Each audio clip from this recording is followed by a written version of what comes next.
Is it really worth it? Is in Riyadh at the 4 Crown Showdown with Joshua Buatsi. How you doing, my guy? Not too bad, man. Last I seen you was, I think, on fight week for the Hutchinson fight. Yeah. It was. It certainly was. Now, there's going to be a lot of interest in this show for yourself, Josh. Yeah. Let's talk through. Let's start at the bottom of the show. Mohamed Alakel, making his pro debut, local lad from Riyadh, up there with Joe Gallagher. He's fighting Gonzalez. Gonzalez had 5 fights, 3-2, so it's a big debut for a kid. It is. I think I don't know much about those two fighters, but saying that one of them is a home fighter, it's a big opportunity for him because I'm sure his country will be watching, so he wants to make sure he comes out on top and keep the ball rolling from there. Yeah. Second, Raven Chapman, Sky Nicholson. Good fight this is. Both fighters seem very, very confident. I know all the time both fighters seem confident, but in this one is saying that the other one's confidence is fake, and I find that quite interesting. Yeah. Now I'm intrigued about that fight. I want to see who's lying because one of them is lying to us, the public. So I want to see who it is. So I'm looking forward to that one as well. I'm really looking forward to that fight. It's going to be a cracker. I just hope Raven brings it home. Do you know what I mean? Yeah, I think her style, if anything, is the style that's going to trouble Sky's style. But Sky has shown she's a good boxer. Southpaw, she can punch, she can move. But if there's a style that's going to trouble it, it's the style that Raven has got. So that's a good match stylistically. Yeah. Ben Whittaker, Liam Cameron. Haven't seen much of Liam Cameron, but I know he had a close fight with Lyndon Arthur. I know a bit about his story, very inspirational. For him, this is a massive opportunity. If he comes out on top, his life is going to change. But for Ben, he keeps leveling up, and this is another opportunity for him to get higher, climb up the ladder. So, again, two men with two different stories, two different parts of their careers, and it'll be a very interesting clash. Could be an interesting one for the future for you. With Ben potentially, and I wouldn't even write off the Cameron guy. Look, now I'm seeing in boxing, someone has one good performance, and they can fight someone that they weren't supposed to cross path with. Myself and Hutchinson. Hutchinson got a good win against Spider. Next thing I knew, I was fighting him. So yeah, I'm not writing myself fighting with all these guys, but I always back myself. Fraser Clark, Fabio Wardley. Blimey, a well-deserved co-main event. You've missed that Chris Eubank, or is that next? Right, we'll go to Chris and Zarameta. Wardley and Clark, I think this is definitely fight of the night. The first fight, just violent. And as much as I'm a boxer, it's a fight that I wouldn't want to see again because I know both guys, more so Fraser, but it's a violent fight, man. But they're treating us to it again, so we're all going to be watching. Do you think Fraser is going to bring his skills back into it? Because I think Fabio drew him into a fucking trench bit of warfare the last fight. Yeah, I think I'd like to think that Fraser would have learned a lot from the first fight and will do a lot of adaptation. But again, Clark, Fabio, for me, the strength of him, I'm not really looking at the skill, but the strength I believe he's got is he's got bags of heart. Yeah. Bags of heart, man. When the going gets tough, he's going to be there. Do you know what I mean? But you can be tough, but the skill aspect is important as well. And listen, we're all in for a treat. You saw how the first fight went. They did crazy numbers in Sky, and now they've brought it to Riyadh to treat us out here. So we're taking it. Who are you going with? I've got Fraser to win. Yeah. Okay. Right, now we'll get to Chris Eubank, Zarameta. Yeah. Have a little chat about something after we speak about the fight. But what do you reckon? How do you reckon that's going to go? Don't know much about the other guy, but I've got Eubank to win.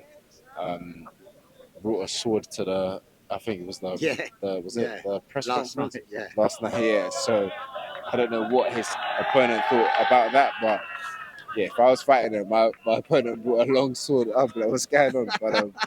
But yeah, I don't know much about the other dude, but I got Eubank to win that one. Yeah. Well, there was a little incident in the lobby in the hotel today with Conor Benn. Have you seen it? Yeah, I saw that. I mean, with that one, Eubank's on his way to the weigh-in.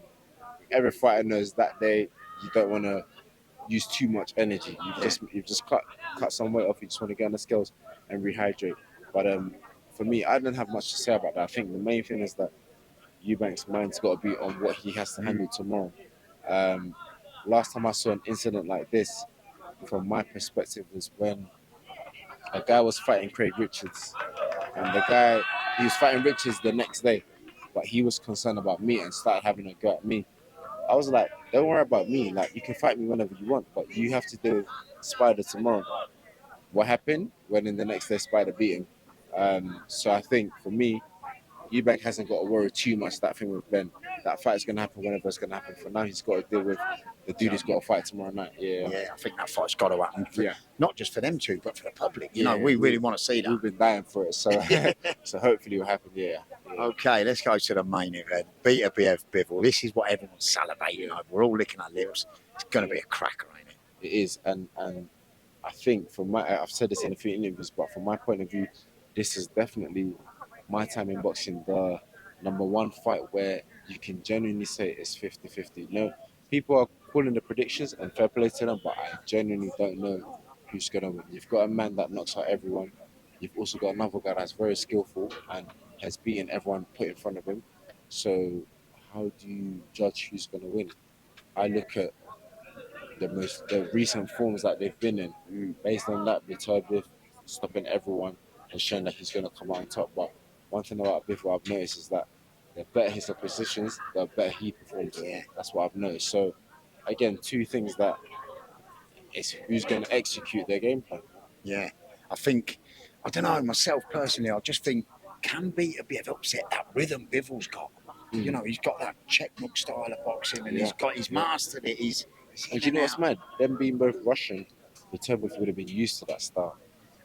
Whereas maybe other fighters before fought, they weren't used to it. But maybe Vitorbiev might be. Who knows, man? Who knows? Yeah, and listen, they've both got 350 amateurs between them each. Yeah. They've got pedigree. Do you know what I mean? No one can say they ain't got pedigree. So they're bringing the same experienced pro, the same experienced amateur. This is going to be an absolute fucking blinder, isn't it? We've waited for a fight like this. For absolute years. Yeah, we have, and fair play to both men for putting everything on the line. I think sometimes you're in a position where we've seen in other divisions the unification doesn't happen, but these guys have got all the belts and everything is on the line tomorrow night. And you have to give credit to two men that are willing to do that and take that risk for one man to come out on top. You've got to give credit to Turkey Little Shake for putting them all on. Do you know what I mean? I'll tell you one thing, I definitely wouldn't be in Riyadh if not for that guy. So we almost have to give credit to him. Yeah, he's the man. He's the man. So where are you going to go from here? Are you going to wait for one of these belts? Like whoever wins this tomorrow, it's going to be split. They're going to take one of the belts away from one of them pretty quick because they can't defend all the mandatories. Are you looking to grab one of them? Absolutely, man. I think I've said again, winning the interim doesn't mean that you want to keep having all these random fights. It means that you want to be the next one in line. Yeah. Of course, if they're going to rematch, it will delay things for me. While that's happening, from here onwards, I just want to be kept busy. Yeah, stay sharp. So that's the aim, to keep busy, to not be on the sideline waiting.